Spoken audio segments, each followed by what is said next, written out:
up, guys? Welcome back to the Barbell Brigade Talk Show. I'm Bart, and we got Silent Mike, and we got JP here. And Silent Mike is looking at me real weird. I don't know, man. I don't know what that was. Real weird. Weird vibes. Yeah, that was a little. From you? From you. I'm self-conscious over here, dude. Last time I wore shorts on this silly show, I got flamed. Why? This silly got small legs? You got respect. I thought so too, but they were going in on them. I kind Yeah. of got dad legs, you know. We need a little bit more of a tan. Yeah. But they were They going need to in. be shorter. They just need to be shorter. I'll That's it. fucking. Speaking about Zoom your, that thing in. speaking about your tiny legs, though. Yeah. Do you guys think? Because I think there's like in this big old industry that we're in called fitness. Yeah. Is fitness not really about health? 100%. Right? Because like Yeah. big legs, small legs, that's more like looks. And then there's things that you train for longevity. Right. And then there's like companies that sell supplements, and based off of literature, you already know which ones work and help and which ones are more money makers. And there are companies that are built on a lot of more money makers. And then there's people that push themselves to the extremes of fitness that ends up being bad for the health. Like, what do you guys think about fitness and health in general? And is fitness really about health or not? Yeah, I think it's a good question because I think even within that, we don't know, right? Like, is longevity in itself healthy? If you are 60 and you live till 110, but you're in a wheelchair. In a bed. Yeah. You're I always all tell my fucked wife, up. if I have to be in that position, just take me out, man. I don't want to live like that, right? So I would say like longevity, like vitality comes hand yeah. in hand. Yeah, not always though. No, Because but I'm saying like with people's goals, right? maybe. They go, I want to be like 110 Yeah. and still be able to do like a burpee or something.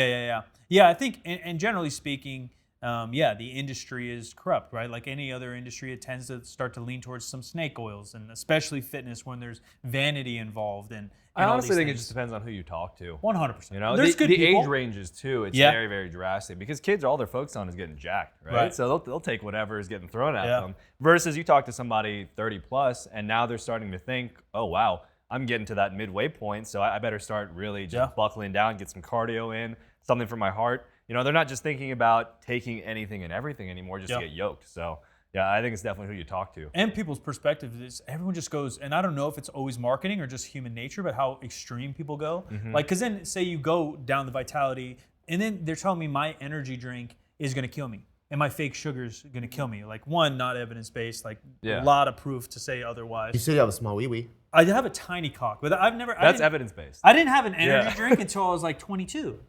So maybe it made it smaller. No, it's been, trust me. It's been small. It's been small. But I just wonder, like, you know, but then those same people are probably doing, you know, fucking cocaine in their 20s or whatever it might be. Like, no one's perfect, but how they'll market different supplements or how they'll market different exercises. Obviously, like, I'm more similar to you. I'd rather have a good time. I'd rather have a long time and be healthy and be able to move and stuff. But balance, whatever that might be, is there, right? Like some kind of cardio, some kind of lifting. I honestly think lifting itself, drinking some water, staying at a reasonable body fat is the key to this big picture. But the truth is we don't know. Otherwise, everyone would be living to 200 doing cartwheels. I've been on both sides of the coin though, where when I was younger, all I really cared about was just getting jacked, right? And so, like I was telling you earlier, my first pre-workout was Jack 3D. Probably not the healthiest thing for me. Definitely not the healthiest thing. It had DMA in it. I was, 15 years old? Dang. And the first time I took it, I remember I worked out for 3 hours, and then I went home and I had to run 2 miles because I still felt so Holy shit. Yeah, man, I was on it. I was off the walls. Pre-workout is kind of like new. Like there was NO Explodes and stuff, and what's one called Agent Orange was in the 90s. That had Didn't they spray that over in third world countries? No, maybe not Agent Orange. It was Orange something. No, not Agent Orange. It was Orange That's something. like a human though. pesticide. Yeah, it is. You're right. Misspoke. It's called Orange something though. It was Orange something, and it had like it didn't have Clen, but it had like something crazy. Are you talking about Bang? No, way before. Or Tang? Yeah. Way before all that stuff. But like pre-workout as like a huge category is kind of new. Yeah. Like even when I started like really lifting, like meathead shit, kind of like how the flavors back then sucked. There was 2 flavors. There's NO Explode Grape and NO Explode Fruit Punch. Or like green apple or something. Jack like that wasn't sometimes. even around. Yeah. Like there was like 2 companies. Yeah. I remember, I think like some of the old school bodybuilders that I talked to, they would just take caffeine pills. Yeah, for sure. Because they didn't really have a pre-workout. What's his name? Cali Muscle, the hyphy mud. Yeah. Instant coffee with the Coke, right? Yeah, anything you could have.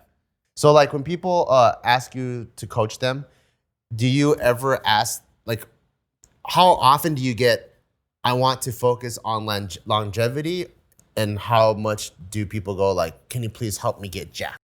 Man, I feel like I get a really good mix, I would say, because I get a lot of Gen Pop, right? Yeah. And then I also have the kids, the young kids too, who will literally ask me up front, like, hey, should I start taking a cycle or something like that, right? Yeah. And I'm like, dude, are you stupid? Like, I'm straight up, like, are you dumb? Like, I'm not gonna be mean about it, but like in a roundabout kind of way, like, hey, look, man, you're 19 years old. You just started lifting 2-3 years ago. Be smart about it, right? So you have no idea. You haven't done any research about what that could do to your body, like long term. And not to mention, you have so much potential right now. I bet if you got your test checked, you'd probably be 700 plus. Yeah. And that's really solid as is. So you have the potential to build so much muscle at that point.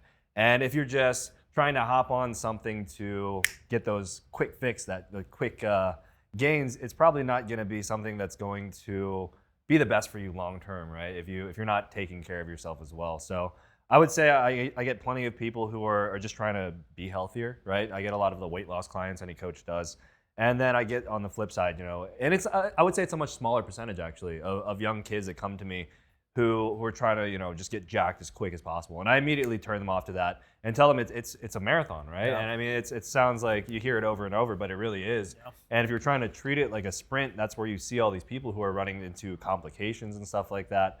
And it just depends on what you're taking and everything. So yeah, the strongest version of you and the healthiest and the most aesthetic is always 10 years in the future. Yeah, like it's never now. It's never next week. It's never next month. And so like any of that, and I do think it can go hand in hand, but marketing and business kind of skew it, right? Even if you find like makes it feel like you need it. Yeah, but if you find like a health supplement, it's branded and looked at for someone who's like 45. Yeah, right. It's got flowers on it. And it's got it's green and it's beige and it's neutral colors. The 23-year-olds are buying neon green. Got like hologram labels. Yeah. It looks like a fucking Pokemon Death card. Pump, yeah, it's insane. It's intense though. And so like, but the truth is, to have all that, you can have all that. You can look pretty good. You can be pretty strong, and you can train to be functional, even though I hate that word. I really don't like that word. Yeah, but there's just nothing that replaces it in these terms. Yeah. Well, it's just when people say functional training, they think like, oh, Bosu ball or something. Right. Where like a deadlift is for me, just I'm just like, a squat. Right. But we can do all those things and shoot all the same goals and be pretty good at all of them, right? Like there's no reason that we have to split it up in our head, but I think marketing, age, the market itself splits up those goals for us. Do you think there's like a lot of irony then in like, when you're a coach or some sort of like fitness influencer, when you sign up on any like platform, if they ask you like what your occupation is, the category is usually like health and wellness, right? Yeah. But at the same time, you'll see a lot of these same like jack dudes that are in health and wellness space.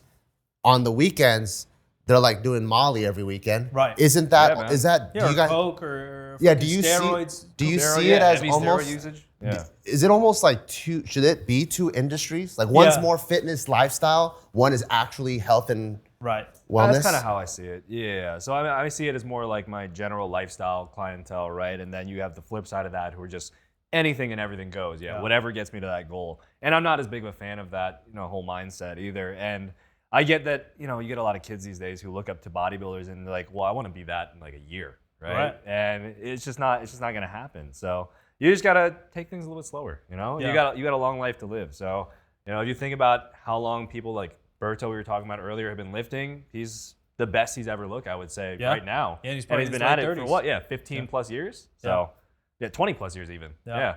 Even the term fitness is hard, and this may be me digging into semantics, but like fit for what? And that's kind of the functional thing too, right? Like fitness, NBA player can be very fit. I think a bodybuilder can be very fit. Or even sumo wrestling? Could be very fit for their task. Same with like strength, right? Strength is obviously as specific as you want, like a strong man moving a certain thing, a bodybuilder, let alone a Greco wrestler or a basketball player or a football player. Big Dan, my roommate, I hate to compliment him live in front of all these people. Dan like benches the same as me. Dude's 6'5", that week? 330. Well, he doesn't bench as much. But his best ever is like 420. But if that dude gets a... How come you can say 420? Because mine's 405, same thing. Oh, 420, 425. Yeah. Blaze it up. Close. Yeah. But if you get in a shoving match with this guy, he played D1 football. Yeah. A lot of mass. He's gonna throw you. He's gonna throw you a mile down the road, right? We're like, I'm not gonna throw him, but I can bench pretty Well, so you got decent. the body weight behind it too. 100%, so it's like, and leverages and different twitch muscles. There's and 700-pound explosiveness. squat behind it as well. Yeah, he squatted 804. Let's Yeah. give him a Okay, little all bit. right. Yeah. No, So he's a freak. he's not just pushing, he's lifting them up off the ground. Before, Yeah. even before he reached that potential, the specific strength in powerlifting, he didn't powerlift, and he could still shove the fuck out of anybody. You know what I mean? And so even with your category split up, I almost have like gym folk or weightlifting in its own category. Like a barbell culture. Yeah, its like own, a the gym barbell culture. life. Yeah, there's like fitness, which maybe is like football and CrossFit, not even CrossFit, but like What then the there's, general bros. public thinks of. Right? Yeah, general fit public, longevity, health guru, eat wheatgrass. Like if you folks. ask your mom and dad what fitness looks like. Yeah, right? they're gonna tell me to chug wheatgrass. Yeah, go walk. Do Yeah. a walk after you eat or something. Yeah. One of the best, and this is like the takeaway message, one of the best advice that I heard was from Firas Zahabi, who is GSP, which is one of the greatest MMA fighters alive. He said, GSP said that everyone needs to be their own head coach. And I think that's something that's like super underrated. Because I think when people hire coaches or they look up to like a fitness influencer, they immediately go, here's my life, do what you will with it. No, that's fair. And then when you see the same guy that is like preaching health and wellness, but then is like doing crack on the weekends, you're like, wait, that doesn't really compute, you know? So I think like when you're hiring a coach, if you're hiring a guy to help you get strong, just know that that is that one sliver of your life. Or if you're hiring a guy to help you put muscle, that's that one sliver in your life. Ultimately, you should be in control of the balance in your own life. So even for my own training, as much as I train in powerlifting, I know this is a very sport-specific endeavor. So doing the additional walks or additional stretches or moving around for longevity, that's on me. Yeah. You know, I need to make sure that I incorporate all of that. So even in my entire training, like probably 70% of it revolves around the barbell. The other 30%, I believe it's on my own. And even that, like, I don't want to disagree, but I think that responsibility comes on the coaches to elevate their coaching to a more holistic approach.